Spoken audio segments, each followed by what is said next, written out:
റൊണാൾഡേ ആ വന്നേ.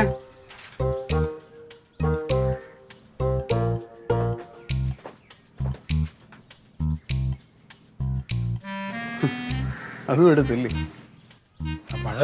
ഇച്ചിരി ഉപ്പുമാവിന്റെ കൂടെ കഴിക്കാന്ന് പറഞ്ഞ് ഞാൻ അവിടെ വാങ്ങിച്ചു വെച്ചിരുന്നതാണ്. നീ കഴിച്ചല്ല? കാപ്പി കുടിച്ചില്ലേ? കഴിച്ചല്ലോ. ഉപ്പുമാവും കഴിച്ചല്ലോ. കഴിച്ചു.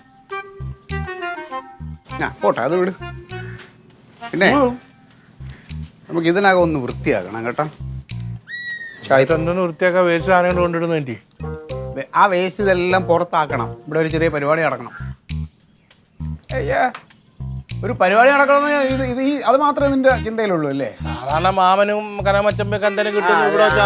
പരിപാടിയൊക്കെ ഇപ്പൊ നിർത്തി. നിങ്ങളെ അന്ന് പറഞ്ഞ പിന്നെ ഇവിടെ ഒന്നുമില്ല ഇനി. അതെ, ഇത് നമ്മുടെ പ്രസ്ഥാനത്തിന്റെ ഒരു ചെറിയ പരിപാടി. എന്ത് പരിപാടി? നമ്മുടെ യുവജന നേതൃത്വ ക്യാമ്പ് പാർട്ടിയുടെ ഉണ്ട്. അത് 2 ദിവസത്തിനകത്ത് നടത്തണം. അപ്പോൾ അത് ഇവിടെ വെച്ച് നടത്താനാണ് എൻ്റെ തീരുമാനം. ഇതിനകത്താ?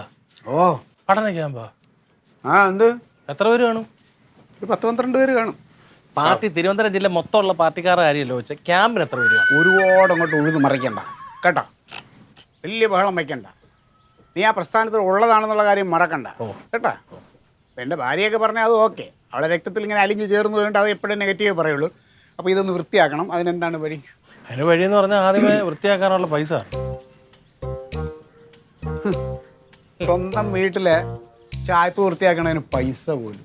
സ്വന്തം വീട്ടിൽ ഈ ചായ്പ് വൃത്തിയാക്കുന്നത് ഈ വീട്ടിലെ സാധനങ്ങൾ കൊണ്ടുവെക്കാൻ വേണ്ടിയിട്ടല്ലല്ലോ. ഒരു പ്രസ്ഥാനത്തിലെ കുറച്ച് പേരെ ഇവിടെ കൊണ്ടുവന്ന് പഠന ക്യാമ്പ് നടത്താൻ വേണ്ടിയിട്ടല്ലേ. അപ്പൊ അതിന് പൈസ വേണം. എന്തിനു? മച്ചമ്പി, സ്കൂൾ ഓഡിറ്റോറിയത്തിൽ വെച്ച് എല്ലാ വർഷവും നടക്കുന്ന പഠന ക്യാമ്പ് ഈ തൊഴുത്തിലോട്ട് കൊണ്ടുവരണമെന്നുണ്ടെങ്കിൽ ആ ഫണ്ട് ഏത് പോക്കറ്റിലോട്ട് പോയെന്ന് ചിന്തിക്കാനുള്ള സാമാന്യ ബോധം ഈ കൊടങ്ങാവളക്കാരനായ നിങ്ങളുടെ അനിയനുണ്ട്. എന്നിട്ട് ആരും ഇതൊക്കെ പറഞ്ഞു? എനിക്കറിയാം. നമ്മുടെ പ്രസ്ഥാനത്ത് സാമ്പത്തികമായി ബുദ്ധിമുട്ടുന്നുണ്ട്. ഞാനാണ് അങ്ങോട്ടൊരു അഭിപ്രായം പറഞ്ഞത്. വെറുതെ നമ്മൾ അവിടെ ഇവിടെ സ്കൂളിലൊന്നും പോകണ്ട, നമുക്ക് ഇവിടെ വെച്ച് നടത്താം. വല്ല കട്ടൻ ചായ ബിസ്ക്കറ്റോ എല്ലാം കൊടുത്ത് പിള്ളേരെ അങ്ങനെ പറഞ്ഞു. അപ്പോൾ കൂട്ടുകാർ പറഞ്ഞു എന്നാൽ പിന്നെ അങ്ങനെ ആയിക്കോട്ടെ എന്ന് പറഞ്ഞു. അതുപോട്ടെ, നിനക്കിപ്പോൾ എന്തെങ്കിലും നക്കാപ്പിച്ച് ഞാൻ തരാം. അത് ചെയ്യാൻ പറ്റുമോ? ക്യാമ്പ് എന്ന് പറഞ്ഞു കഴിഞ്ഞാൽ നമ്മുടെ ഈ യുവജനങ്ങളല്ലേ വരണത്. അപ്പോൾ അവന്മാർക്ക് രാഷ്ട്രീയം എന്താണെന്നും പ്രവർത്തനങ്ങൾ എങ്ങനെ ആയിരിക്കണമെന്നൊക്കെ ഉള്ള ഒരു അറിവ് കൊടുക്കുന്ന ഒരു സംഭവം. ക്ലാസ് എടുക്കുന്നത് ആരെടുക്കുന്നു? പഠന ക്യാമ്പ് എന്നൊക്കെ പറയുമ്പോൾ ഇത്രയും അനുഭവ സമ്പത്തും ഇത്രയും എക്സ്പീരിയൻസും ഉള്ള വേറെ ആരുണ്ട് DDT പാർട്ടിയിൽ ഞാനല്ലാതെ? അത് നേതൃത്വ പഠന ക്യാമ്പല്ല, രാഷ്ട്രീയ ഉടായ്പ ക്യാമ്പായിരിക്കും. വലിയ വർത്താനം പറയല്ലേ. ഇടക്കിടക്ക് കടമായിട്ട് ചോദിക്കുമല്ലോ എവിടെ നിന്ന് ഉടായ്പാണെങ്കിലും. പിന്നെ ഒരു കാര്യം പറയാം, ക്യാമ്പ് നടക്കുന്ന സമയത്ത് നീ ഇതുപോലെ നിന്ന് പിള്ളേർ മുമ്പ് നിന്നിട്ട് അത് അടിക്കണം. ഞാൻ പരിസരം ഒന്നും നോക്കില്ല. നീ ഇപ്പോൾ ഇതൊന്ന് വൃത്തിയാക്ക്. ഞാൻ ഒരു 100-150 രൂപ തരാം. 150 രൂപ? അത് കൂടിപ്പോയല്ലോ. 75 രൂപ മതി. ബാക്കി കൊണ്ട് ബാങ്കിലിടെ. 500 രൂപ ഒരു തച്ച്. ഇതിനകത്ത് പാമ്പും പഴുതാരമുണ്ട്. ഈ പുല്ലങ്കണം കടിച്ചു കഴിഞ്ഞാലേ എൻ്റെ കാറ്റാ പോകുന്നത്. ഓ, പിന്നെ ഇതിനകത്ത് നീ പാമ്പ് കയറാം. ഇതിനകത്ത് മറ്റേ മുതലുണ്ടാ മുതല. നീ ഒന്ന് വൃത്തിയാക്കുക. ഞാനൊരു 200 രൂപ തരും കേട്ടോ. എല്ലാം അടിപൊളിയാക്കി ഇട്. മൈക്ക് സെറ്റ് സംഭവങ്ങളൊക്കെ ഉണ്ടാവും. പറ്റുമോ?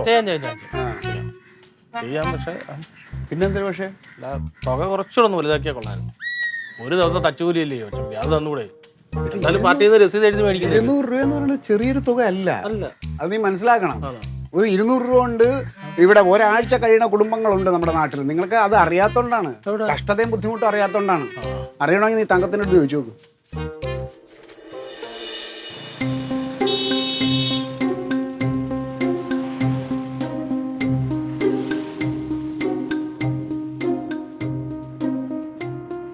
ചേട്ടാ,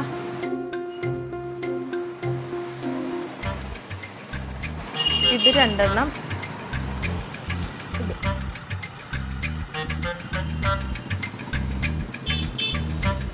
അനൂപേ,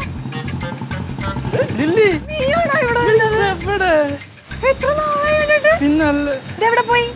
ഞാൻ എൻ്റെ ഒരു ഫ്രണ്ടിന്റെ വീട് വരെ പോയതാ. ആണോ? അവളെന്തെടുക്കുന്നു? ശ്രുതി ഉണ്ട്, വീട്ടിലുണ്ട്. ജോലിയായിട്ട് വന്നിട്ട് നീ വന്നിക്കാം. അതെ. സുഖമായിട്ടിരിക്കുന്നു. അവളിപ്പോ എന്തെങ്കിലും പോകുന്നുണ്ടാ? അവള് എന്തോ ഒരു ജോലിക്ക് പോയിക്കൊണ്ടിരുന്നു. ഇപ്പം ജോലിക്കൊന്നും പോകുന്നില്ല, വീട്ടിൽ തന്നെ ഉണ്ട്. എന്തുണ്ട് പിന്നെ വേറെ വിശേഷം? എന്ത് വിശേഷമാണ്, അങ്ങനെ പോകുന്നു. നിനക്കെന്തൊരു വിശേഷം? എനിക്ക് എന്ത് വിശേഷം? എന്റെ വീട് ഇവിടുന്ന് കുറച്ചങ്ങോട്ട് മാറിയാ. അത് ശരി. ഡാൻസ് ക്ലാസ് എടുക്കാൻ പോയിട്ട് വരുവാ. Okay okay. അത് ശരി. സുഖം. സുഖം എന്ന് പറയാനൊന്നും പറ്റില്ല. നമ്മളൊക്കെ ജീവിതം എന്ന് പറയുമ്പം ഇച്ചിരി ബുദ്ധിമുട്ടിലാണ്. എന്ത് പറ്റിയാടാ? ശ്രുതി ഇപ്പം പഴയ പോലൊന്നും അല്ല. എന്ത് പറ്റി? നിനക്കൊരു 5 മിനിറ്റ് എന്നോട് സംസാരിക്കാൻ പറ്റും? എന്താണ് പ്രശ്നം? നിനക്കറിയാലോ നമ്മൾ സ്കൂളിൽ വെച്ച് എന്ത് സ്നേഹത്തോടെയായിരുന്നു. നമ്മളിപ്പോൾ പഴയ പോലൊന്നും അല്ലെന്നേ. എങ്ങനെ പഴയ പോലെ അല്ലെന്ന്? എപ്പോഴും എന്നോട് ദേഷ്യമാണ്. അപ്പോൾ ഒരു സ്നേഹവും എന്നോട് ഇപ്പം ഇല്ല. ഇങ്ങനെ ദേഷ്യപ്പെടാൻ എന്താ കാര്യം? എനിക്കെന്താന്ന് എനിക്കറിയില്ല. നീ ചോദിച്ചില്ല ഇപ്പൊ എന്താ കാര്യം? എന്താ കാര്യം എനിക്ക് ഞാൻ എന്ത് പറയാനാ? നിങ്ങൾ ഒരു വീട്ടിലല്ലേ താമസിക്കുന്നത്? ഒരു കണക്കാ. ഒരു വീട്ടില് 2 റൂമിലാണ് കിടക്കുന്നത്. 2 റൂമില് ഇതാണോ ഒരു വീട്ടിൽ താമസിക്കുന്ന പറയുന്നത്? എത്ര നാളായെന്ന്. ഞാനൊരു കാര്യം, എല്ലാ വീട്ടിലും ഉണ്ട് പ്രശ്നങ്ങൾ. ഞാനും ഏട്ടനൊക്കെ തമ്മിൽ എന്ത് വഴക്കാ ഇടുന്നതെന്നറിയോ? പക്ഷെ അതൊക്കെ ഏട്ടൻ വന്ന് സംസാരിച്ച്, അല്ലെങ്കിൽ ഏട്ടൻ ഇങ്ങോട്ട് വരും, അല്ലെങ്കിൽ ഞാൻ അങ്ങോട്ട് പോകും. അങ്ങനെ ആ പ്രശ്നമൊക്കെ തീരും. ഇതൊരു കാരണമാണ് ബാധർന്ന് പറയണ്ടേ? ഒരു വിഷമം പറഞ്ഞ ബാധ എത്രന്ന് പറഞ്ഞാൽ ചോദിക്കുക. നീ ഒരു നെഞ്ചത്തിലൊക്കെ അങ്ങോട്ട് ചെല്ലണമെന്ന് ഞാൻ എത്ര ചോദിക്കണം? ഒന്ന് പറയണ്ടേ? നിങ്ങള് കല്യാണം കഴിച്ചു നോക്കെ, അതിനു മുമ്പ് നിങ്ങൾ ഭയങ്കര ഫ്രണ്ട്സ് അല്ലായിരുന്നാ? നീ ആ ഒരു രീതിക്ക് അങ്ങോട്ട് ചോദിക്കണം അവളോട്. എന്താ ശ്രുതി, എന്താ നിനക്ക് പറ്റിയത്, എന്താ കാര്യം എന്ന് ചോദിക്കണം. കുറെ പ്രാവശ്യം ചോദിച്ചത് അവളോട്, പക്ഷെ അവളൊന്നും പറയുന്നില്ല. അത് നിനക്കൊരു കാര്യം ചെയ്യാൻ പറ്റുമോ? നിനക്ക് അവളായിട്ടൊന്ന് സംസാരിക്കാൻ പറ്റുമോ? നീ അവളും നല്ല കൂട്ടുകാരികളാണല്ലോ. നീ അവളൊന്ന് പറഞ്ഞ് മനസ്സിലാക്കുക. പൊന്നനുഭ, നീ ഇങ്ങനെ ജീവിതം തകർന്ന പോലെ ഇരിക്കല്ലേ? ഇതൊന്നും വലിയ കാര്യമൊന്നും അല്ല. ഓരോരുത്തരുടെ ലൈഫിൽ എന്തോരം പ്രശ്നങ്ങളുണ്ടെന്നറിയോ? ഓരോരുത്തർ എന്തൊക്കെയാണെന്നറിയോ ഫേസ് ചെയ്യുന്നത്? ഞാനൊരു കാര്യം പറയട്ടെ. ഇപ്പം നമ്മൾ ഒരു മുറിയിൽ ഇങ്ങനെ അടച്ചിരിക്കുവാന്ന് വിചാരിച്ചു. വാതിലും അടച്ച്, ജനലും അടച്ച്, എല്ലാം അടച്ച്. അവിടെയാണെങ്കിൽ ഒരു നേരിയ വെട്ടം പോലും ഇല്ല. ഏതെങ്കിലും ഒരു ജനൽ തുറന്നാൽ മാത്രമല്ലേ അവിടെ വെളിച്ചം വരത്തുള്ളൂ, അല്ലേ? അപ്പം നീ നിൻ്റെ മനസ്സ് തുറക്കണം. ആരുടെയെങ്കിലും മുമ്പിൽ നീ തുറക്കണം. ഇപ്പം നീ എന്നെ എന്ന് കണ്ടില്ലായിരുന്നു എന്ത് ചെയ്തേനെ? നീ ഏതെങ്കിലും ഫ്രണ്ട്സിനൊക്കെ എത്രയോ ഫ്രണ്ട്സ് ഉണ്ട്. നീ അവരോട് നിൻ്റെ വിഷമം പറയണം. അല്ലാതെ നീ ഇങ്ങനെ ജീവിതം തകർന്ന പോലെ നീ ഇങ്ങനെ ഇരുന്നാൽ എന്ത് ചെയ്യും? നീ എന്തൊരു സ്മാർട്ടായിട്ടുള്ളൊരു ചെറുക്കനായിരുന്നു. നിന്നെ കണ്ടിട്ട് തന്നെ എനിക്കിപ്പോൾ പേടിയാവണം. നീ ഒന്ന് സംസാരിക്കുക. സത്യം പറഞ്ഞാൽ നിന്നെ കണ്ടപ്പോൾ സത്യം എൻ്റെ മനസ്സിന് ഇച്ചിരി ആശ്വാസമുണ്ട്. അത് നീ പറഞ്ഞ അവളെ കേൾക്കും. അത് നീ അവൾ നല്ല കൂട്ടുകാരികളായിരുന്നല്ലോ. ഫോൺ നമ്പർ എന്ന് പറഞ്ഞത് നിന്റെ? നിങ്ങളാ പഴയ സ്ഥലത്ത് തന്നെയല്ലേ ഇപ്പോഴും താമസിക്കുന്നത്? അവിടെ തന്നെയാണ്. ഇതിലൊന്ന് ഫീഡ് ചെയ്തേക്കും.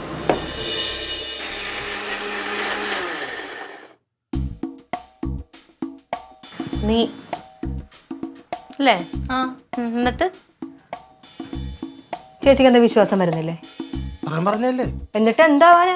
ആത്മഹത്യയുടെ വക്കീൽ നിന്നൊരു ചെറുക്കനെ ജീവിതത്തിലോട്ട് ഞാൻ കൈപിടിച്ച് കയറ്റി. പിന്നെ ആത്മഹത്യ ചെയ്യാൻ പോവല്ലേ? എന്റെ അച്ചാച്ചാ, ഈ അനൂപ് എന്നോട് ഇന്ന് പറയുകയാണേ, എന്റെ ലില്ലി ദൈവമായിട്ടാണ് നിന്നെ എന്റെ മുമ്പിൽ കൊണ്ടുവന്ന് നിർത്തിയത്. അല്ലായിരുന്നെങ്കിൽ സത്യമായിട്ട് നാളെ എല്ലാരും എന്റെ ഡെഡ് ബോഡിയെ കാണുള്ളായിരുന്നു. അത് വിശ്വസിക്കാൻ നീയും. ചേച്ചിക്ക് അനൂപിനെ ഓർമ്മയില്ലേ? എനിക്ക് ഓർമ്മയുണ്ടല്ലോ. അവൻ എന്ത് നല്ല ഗ്ലാമർ പയ്യനായിരുന്നു. ഇപ്പൊ അവനൊന്ന് കാണണം, അവന്റെ ഒരു പേ കോലം വെച്ചാ. ഗ്ലാമർ എന്ന് പറഞ്ഞാൽ ക്ലീറ്റോന്റെയും കനകന്റെ അത്രയൊന്നും ഉണ്ടായിരുന്നില്ല. ഒരു കുഴപ്പമില്ലായിരുന്നു, നല്ല മിടുക്കൻ ചക്കനായിരുന്നു. ഇവൻ ഈ ശ്രുതിനെ അല്ല കല്യാണം വെച്ചാൽ. ശ്രുതിയായിട്ട് സ്നേഹിച്ചു എന്തൊരു സ്നേഹമായിരുന്നു അറിയാ ചേച്ചാ. ശ്രുതിയാണെങ്കിൽ 24 മണിക്കൂറും അനൂപ അനൂപ അനൂപ എന്ന് പറഞ്ഞിട്ട് പുറകെ നടന്നു. അതാ ഞാൻ പറഞ്ഞത്, ഇത്രേ സ്നേഹമുള്ള ഒരു പെങ്കൊച്ച് മിണ്ടണില്ല എന്നല്ലേ പറഞ്ഞവര്. ഇത്രേ സ്നേഹമുള്ള ഒരു പെങ്കൊച്ച് ഇങ്ങനെ മാറണമെങ്കിൽ അനൂപിന്റെ കയ്യിൽ എന്തേ കുഴപ്പമില്ലേ? കുഴപ്പമില്ലേ? ചേച്ചി, അവർ രണ്ടുപേരും കുഴപ്പമുണ്ടാവും, പക്ഷെ ഇത് സംസാരിച്ചാലല്ലേ മാറത്തുള്ളൂ. ഇപ്പൊ ചേച്ചിയും ക്ലീറ്റോച്ചേട്ടനും തമ്മിൽ എന്തൊക്കെ പ്രശ്നമുണ്ട്, ഞാനും ഏട്ടനും തമ്മിൽ എന്തൊക്കെ പ്രശ്നമുണ്ട്, അതൊക്കെ ഒരു രാത്രി കൊണ്ട് കഴിയത്തില്ലേ? എങ്ങനെ കഴിയും? നമ്മള് 1ഉം 2ഉം പറഞ്ഞ് വർത്താനം പറഞ്ഞ് കിടന്ന് രാവിലെ ആകുമ്പോഴത്തേക്ക് അതങ്ങ് കഴിയും. അതുമല്ല ചേച്ചി, ഇവർ ഒന്നിച്ചല്ല കിടക്കണത്. രണ്ടുപേരും 2 മുറിയിലാണ് കിടക്കണത്. പിന്നെ എങ്ങനെ ഇവരുടെ പ്രശ്നം മാറും? ഇവർക്ക് എന്തെങ്കിലും പ്രശ്നം ഉണ്ടെങ്കിൽ അതെങ്ങനെ ഇവൻ അറിയും? അറിയണ്ടേ? അതിന് ഇടനിലക്കാര ഒരാൾ നിന്ന് സംസാരിക്കണം. അതിന് ലില്ലിപ്പണ്ണ് തന്നെയാണ് എന്നോട് സംസാരിച്ചപ്പോ അവൻ പറയണേ, എന്റെ എടി എനിക്ക് എന്തൊരു പോസിറ്റീവ് എനർജി ഇപ്പൊ കിട്ടിയെന്ന്. സത്യമായിട്ട് അവന്റെ മുഖമൊക്കെ ഒന്ന് തെളിഞ്ഞ് ഞാനോട് സംസാരിച്ചു കഴിഞ്ഞപ്പോഴത്തേക്ക്. അതുകൊണ്ടാണ് നീ ഇപ്പൊ അവന്റെ വീട്ടിലോട്ട് പെണ്ണിനോട് സംസാരിക്കാൻ പോകാൻ പോണത്. വേണ്ടാട്ടാ, അതിന്റെ ഒരു ആവശ്യമില്ല. എന്താ ആവശ്യമില്ല? ഇവർ രണ്ടുപേരും എനിക്കറിയാലോ, രണ്ടുപേരും എന്റെ ഫ്രണ്ട്സ് ആണ്. എന്റെ പൊന്നു ലില്ലി, കൂട്ടുകാരൻ കൂട്ടുകാരി അതൊക്കെ ശരി. അവര് വർത്താനമൊക്കെ പറഞ്ഞു, അതെല്ലാം കഴിഞ്ഞു, നീ കേട്ടു പോന്നു. ഇനി അതിന്റെ അങ്ങോട്ടൊന്നും ഇറങ്ങി ചെന്ന് നീ അവരെ രക്ഷിക്കേണ്ട കാര്യമൊന്നുമില്ല. കനകൻ അത് ഇഷ്ടമല്ല. ആര് പറഞ്ഞു ഇഷ്ടമല്ലാന്ന്? ഞാൻ കാരണം ഒരാളുടെ കുടുംബം നന്നാവെങ്കിൽ അതിലെന്താ ഇത്ര പ്രശ്നം? എന്താ? ഉറപ്പായിട്ടും അവൻ പറഞ്ഞത് എന്നോട് സംസാരിച്ചപ്പോ ഒരു നേരിയ ഹോപ്പായെന്നാ പറഞ്ഞ ജീവിതത്തിലെ. ഞാൻ ഒരു കാര്യം പറയാം, ഇത് ഇവിടെ പറഞ്ഞിട്ട് കാര്യമില്ല. നമ്മൾ കുടങ്ങാള കുടുംബക്കാർക്ക് മനസ്സിൽ ഇച്ചിരി അലിവും കാരുണ്യമുണ്ട്. അതുകൊണ്ടാണ് നമ്മൾ ഇതിന് ഇറങ്ങിത്തിരിക്കുന്നത്. ഇവർക്ക് അതില്ലാത്ത ഇവരോട് ഇനി എന്തോ പറഞ്ഞിട്ട് ഒരു കാര്യം ഞാൻ എന്തായാലും പോകും. ഞാൻ എന്തായാലും രണ്ടുപേരും എന്റെ ഓ, എനിക്ക് പറയാനുള്ളത് ഞാൻ പറഞ്ഞേ ഉള്ളൂ. കൂട്ടിന് തങ്കം ചേട്ടത്തി കൂടെ എന്നൂടെ ഞാനിതിനോടുകൂടെ പോണത് അല്ലേ? ചേച്ചി ഉണ്ടാക്കുന്ന പ്രശ്നത്തിനൊക്കെ ഞാൻ കൂടെ വരാറില്ലേ? ചേച്ചി ഓർമ്മയുണ്ടാ പണ്ടൊരു ഒരാളിവിടെ കോംപ്രമൈസിന് വന്ന ഒരു കള്ളുകൂടിയൻ വല്ലം വാ തുറന്ന് പറഞ്ഞു. എന്റെ കൂട്ടുകാരനായ പ്രശ്നം അവിടെ കൊണ്ട് തീർന്നു. ചേച്ചി ഒന്നും പറഞ്ഞില്ല. അന്ന് മൊത്തം ഞാനാ സംസാരിച്ചത്. അത് ഞാൻ പകച്ചു പോയതുകൊണ്ട്. പകച്ചു പോയിട്ടൊന്നും അല്ല, ഉത്തരം മുട്ടിയിട്ടാണ് അയാൾ വന്ന് ചീത്ത വിളിച്ചത്. അങ്ങനെ കഴിഞ്ഞ ആഴ്ച സർല ചേച്ചി കുടുംബശ്രീയുടെ പ്രശ്നം വന്ന് ഇവിടെ ഉണ്ടാകും. ആദ്യമേ അടിക്കാൻ ചാടി ഇറങ്ങിയ ആരാണ്? ലില്ലിപ്പെണ്ണാണോ? പിന്നെ ഞാൻ അപ്പൊ എന്റെ ഒരു കാര്യത്തിന് ചേച്ചി വരണ്ടേ? എനിക്ക് തിരക്കല്ലേ, എനിക്ക് വീട്ടിലെ പണി കഴിഞ്ഞിട്ട് എപ്പ വരാനാ? ഒരു കാര്യം ഞാൻ പറയട്ടെ, അവിടെ വന്നിട്ട് അന്ന് നിന്ന പോലെ പകച്ചങ്ങ് നിന്നാ മതി. വാതുറക്കണ്ട. ഞാൻ മതി. ലില്ലിപ്പെണ്ണു സംസാരിച്ചോളൂ. ഇത് നിങ്ങൾ ആദ്യമേ ഇവിടെ കഴിവിനെ ഒന്ന് അംഗീകരിക്കേ. ഞങ്ങൾ ക്ലബ്ബുമായിട്ടുള്ള വിഷയം കൊടുങ്ങാനുള്ള ലില്ലിപ്പെണ്ണ് ഒറ്റ വാക്ക് പറഞ്ഞിട്ടുണ്ടാവും വലിയ പോലീസ് കേസ് ആവേണ്ട വിഷയം ഒത്തീർപ്പ് അറിയാവും.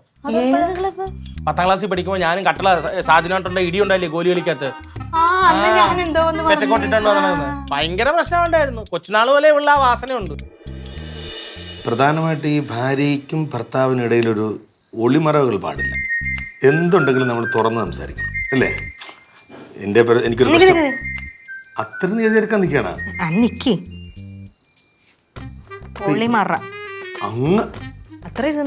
ചെറിയ പോയിന്റ് മാത്രം നോട്ട് ചെയ്ത് പോവാം. അല്ലെ പിന്നെ ഒളിമറ പാടില്ല. നമ്മൾ തുറന്ന ഒരു പുസ്തകമായിരിക്കണം. തുറന്ന പുസ്തകം നല്ല പോയിന്റ്. എനിക്ക് പാസ്വേഡ് ഇല്ല എൻ്റെ മൊബൈലിനകത്ത്, എൻ്റെ ഇല്ല, എൻ്റെ നമ്മൾ കണ്ടില്ല. അപ്പം അതുകൊണ്ടാണ് നമ്മുടെ ജീവിതം സന്തോഷമായിട്ട് പോകുന്നത്. ജീവിതത്തിൽ എന്തെങ്കിലും ഒരു ചെറിയ പ്രശ്നം ഉണ്ടെങ്കിൽ പോലും നമ്മൾ നമ്മുടെ ഇണയോട് പറയണം, തുറന്ന് പറയണം. മൊബൈലിന്റെ പറഞ്ഞില്ല, അത് നല്ലൊരു പോയിന്റ്. മൊബൈല് വാട്സപ്പ് ലോക്ക് അതല്ലോ. അപ്പോൾ നമ്മൾ ഒരു ചെറിയ പ്രശ്നം ഒന്നും മറച്ചു വെച്ചാൽ പിന്നെ എന്താ പ്രശ്നം അറിയാം. പിന്നെ അതിങ്ങനെ ഓരോ ദിവസം വളർന്നുകൊണ്ടേയിരിക്കും. അപ്പൊ ആൾക്കാർ സ്വാഭാവികമായിട്ടും പറയും നമ്മൾ ഒന്നാണെന്ന് പറയും. സത്യത്തിൽ ഒന്നാണോ? അല്ല. രണ്ടുപേരും രണ്ട് സാഹചര്യങ്ങളിൽ വന്നവരല്ലേടി. രണ്ടുപേരും രണ്ട് തരത്തിൽ ജീവിച്ച് വളർന്നവരാണ്. രണ്ടുപേരുടെ ഇഷ്ടങ്ങൾ വേറെയാണ്. പക്ഷെ നമ്മൾ എങ്ങനെയാണ് പൊരുത്തപ്പെടുന്നത്? എല്ലാവർക്കും കുറവും കൂടുതലുണ്ടാവും. പരസ്പരം കുറവുകളും കൂടുതലെടുക്കുക. നമ്മൾ അങ്ങോട്ടും ഇങ്ങോട്ടും മനസ്സിലാക്കി അംഗീകരിച്ച് പോകണം. പരസ്പരം അംഗീകരിച്ച്, അതാണ് ഏറ്റവും പ്രധാനം. ഭാര്യ ഭർത്താവിനെയും ഭർത്താവ് ഭാര്യ അംഗീകരിക്കുന്നിടത്ത് ഒരു നല്ല ഉത്തമ കുടുംബ ബന്ധം ഉണ്ടാവും. ഇനി എൻ്റെ ഒരു സംശയം ചോദിക്കട്ടെ. ഇപ്പൊ ഒരു പെണ്ണും ചെറുക്കനും വർഷങ്ങളായിട്ട് പരിചയമുള്ളതാണ്. അവർ തമ്മിൽ കല്യാണം കഴിച്ചു. അപ്പോൾ കല്യാണം കഴിക്കുന്ന സമയത്തൊക്കെ പെണ്ണ് ഭയങ്കര സ്നേഹമായിരുന്നു. പക്ഷെ പതുക്കെ പെണ്ണിന് ആ ചെറുക്കനോടുള്ളൊരു സ്നേഹം ഇങ്ങനെ കുറഞ്ഞു വരുന്നു. പതുക്കെ ദേഷ്യമാകുന്നു, സംസാരിക്കാതെയാവുന്നു, കിടപ്പൊക്കെ രണ്ടും രണ്ട് മുറിയിലാവുന്നു. എന്താ കാര്യമെന്ന് എത്ര ചോദിച്ചിട്ടും ഈ ചെറുക്കൻ ചോദിച്ചിട്ട് ഈ പെണ്ണ് പറയുന്നില്ല. അതറിയത്തില്ല, പറഞ്ഞാലല്ലേ അറിയത്തുള്ളൂ. പക്ഷെ ആ ഒരു ദുഃഖം താങ്ങാൻ വയ്യാതെ ഈ ചെറുക്കൻ ഒരു ഡിപ്രഷൻ, ഒരു ആത്മഹത്യയുടെ വക്കിലേക്ക് പോകുന്നു. ഇങ്ങനെയുള്ള ഒരാളിന് നമുക്ക് എന്ത് ഉപദേശം കൊടുക്കാൻ പറ്റും? അല്ല, അതിപ്പോൾ ഒരുപാട് വളർന്നുപോയി സംഭവം, അല്ലേ? തുടക്കത്തിലേ നമ്മളത് അറിഞ്ഞിരുന്നെങ്കിൽ നമുക്ക് അതിനനുസരിച്ച് ചെറിയ രീതിക്ക് ഇത് സത്യത്തിൽ ഇത് നമ്മൾ ആദ്യം പറഞ്ഞത് തുറന്ന് സംസാരിക്കാത്തതിൻ്റെ പ്രശ്നമാണ്. അന്നേ തന്നെ അയാൾ ചോദിക്കുന്നത്, ഇയാൾ സ്നേഹം കുറഞ്ഞപ്പോൾ എന്താടി നിനക്ക് എന്താ പ്രശ്നം? നീ ഇത്രയും നാൾ നീ എന്നോട് പെരുമാറിയ പോലെയല്ലേ ഇപ്പൊ പെരുമാറുന്നതെന്ന് അന്ന് ചോദിക്കുന്നത്. മനസ്സിലായല്ലേ? മാറി കിടക്കുമ്പോൾ ഇയാൾ പോയി ചോദിക്കണം, എന്ത് പറ്റി, നിനക്ക് എന്തെങ്കിലും പ്രശ്നമുണ്ടോ, നിനക്ക് കാര്യത്തിൽ പ്രശ്നമുണ്ടോ, അത് ചോദിക്കാം. അപ്പൊ ഇനിയിപ്പോ സംസാരിക്കണം, അത്രയല്ലേ ഉള്ളൂ. ഓക്കെ, കിട്ടി. ഞാൻ വേറെ അയാളോട് വളരെ സൗമ്യമായി സംസാരിക്കാൻ പറയണം എല്ലാവരും. അവന്റെ നല്ല സുഹൃത്തിനോട് അത് നല്ല സൗമ്യ ആണോ? ഓക്കെ. എന്ത് സംഭവം? അതൊന്നുമില്ല, അതൊന്നും ഇല്ല. കിടക്കേട്ടെ. ഒന്നുമില്ല. രാത്രി എന്നെ വിളിച്ചോണ്ടിട്ട് എഴുതിപ്പിച്ചത് പറഞ്ഞോട്ട് ഒരു കാര്യമുണ്ട്, അത് അറിഞ്ഞ ഏട്ടൻ ഞെട്ടും. കിടക്ക് പോ. ഞാൻ ഇറങ്ങുന്നേ.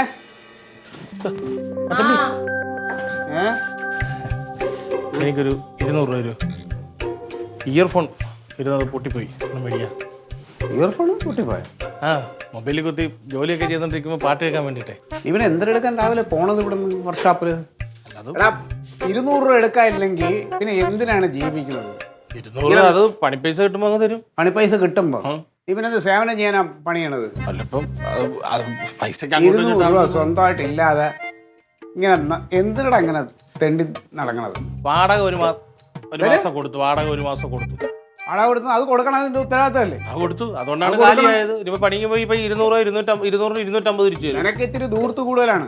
റോസ്മേരിയെ ഞാൻ വിളിച്ചപ്പോൾ നീ അവിടത്തേക്ക് പൈസ ഒന്നും അയക്കില്ല എന്നാണ് പറയണത്. കുടുംബം നോക്കാൻ പറ്റില്ലെങ്കിൽ പിന്നെ എവിടെയെങ്കിലും അടങ്ങി ഒതുങ്ങി വീട്ടിൽ പോയി അവള് നിന്നെ നോക്കിക്കോളും. അല്ല നടക്കാണ് 200 രൂപ രാവിലെ. കഷ്ടം. കൊണ്ടേ തരുവോ? 200 രൂപ തിരിച്ചു തരാം മച്ചമ്പി. കുറച്ച് കഷ്ടമാണ് നിന്റെ കാര്യം കേട്ടോ. എനിക്കൊരു ആവശ്യം വന്നാൽ നിങ്ങളോടല്ലാത്ത വേറെ ആരോടാ ചോദിക്കുന്നത്? നീ മറ്റേ ഇയർഫോൺ വെച്ച് വണ്ടി പണിഞ്ഞതിന്റെ ഒക്കെ ഗമ ഞാൻ അറിഞ്ഞു. വണ്ടിക്ക് എന്താ പറ്റി? ഫോണ് പണിയാൻ കൊണ്ടുവന്ന വണ്ടിയുടെ എഞ്ചിൻ കംപ്ലൈന്റ് ആക്കി. അത് എന്റെ കുഴപ്പമില്ല, അതിനകത്ത് ഓയിലില്ലാതെ കംപ്ലൈന്റ് ആയതാ. ആ വണ്ടി നീയാണ് പണിഞ്ഞോണ്ടിരിക്കണത്. നിന്റെ കൈ കൊണ്ടുവന്ന പോലെ ആ വണ്ടി പണിയാന്നാണ് പറയണത്. ഇവിടെ 200 100 ഉള്ളൂ. 100 രൂപയ്ക്ക് ഇയർഫോണോ? 100 രൂപയ്ക്ക് ഇയർഫോൺ കിട്ടും. അയ്യേ, ചൈനയുടെ സാധനം ചൈനക്കാർ പോലും മേടിക്കുന്നത്. ചൈനയുടെ കിട്ടില്ല, ജപ്പാന്റെ വാങ്ങിച്ചു. അല്ല നേരം വിളിക്കും വേറെ.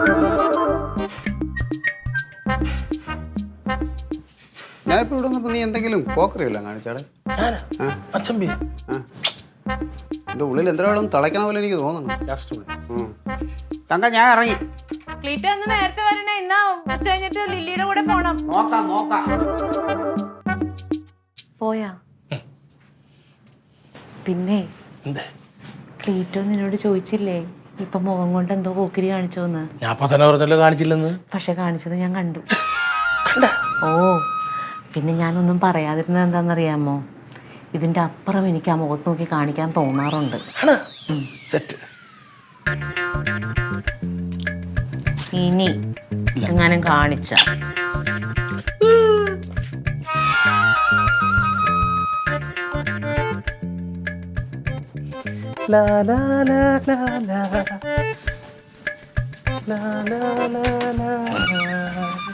ഒരു ബിസ്ക്കറ്റ് ഞാൻ തക്കടേ ഡാഡി വിളിക്കുന്നു. തക്കടു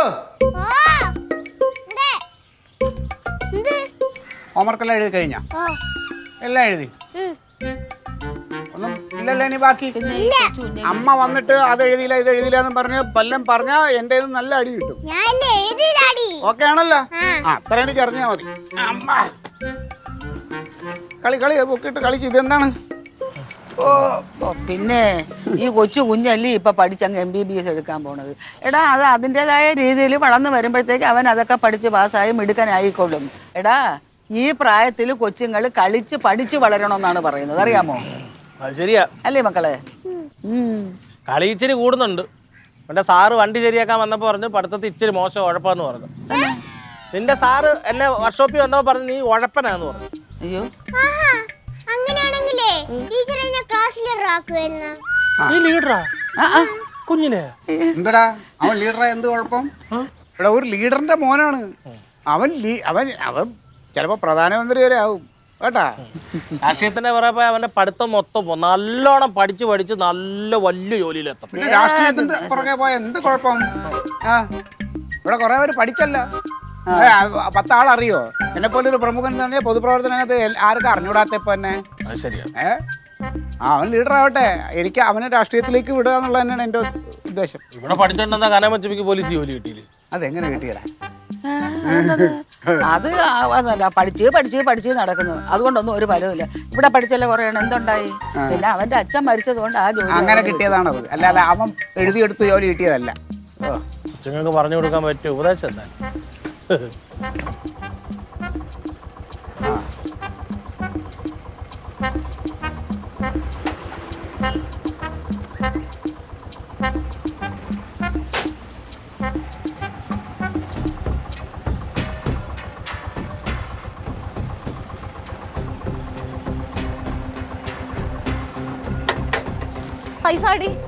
പൈസ തരാൻ എന്തോന്നിത്? ശരിയാക്കി തരാട്ടോ. വരാം ചേട്ടാ, വലിയ ഉപകാരം ചേട്ടാ. പൊക്കോ.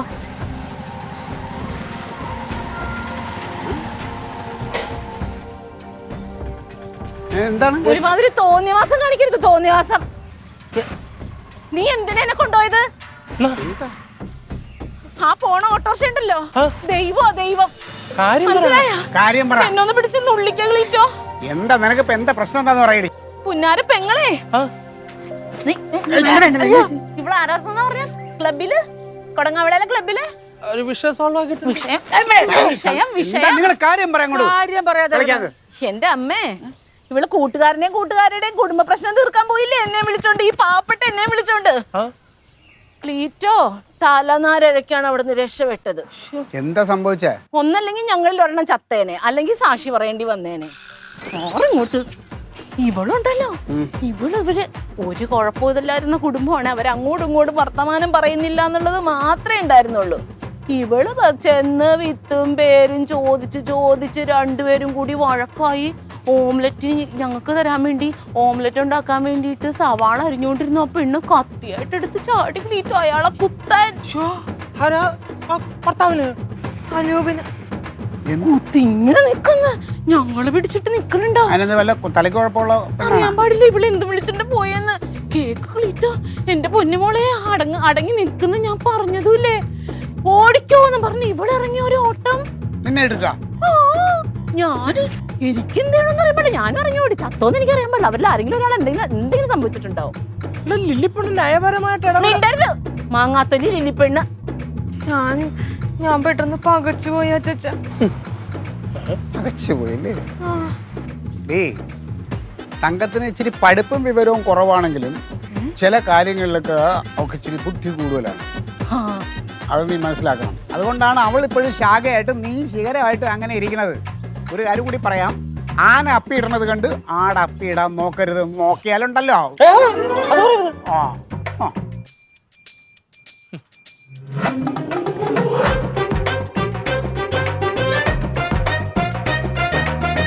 Audience.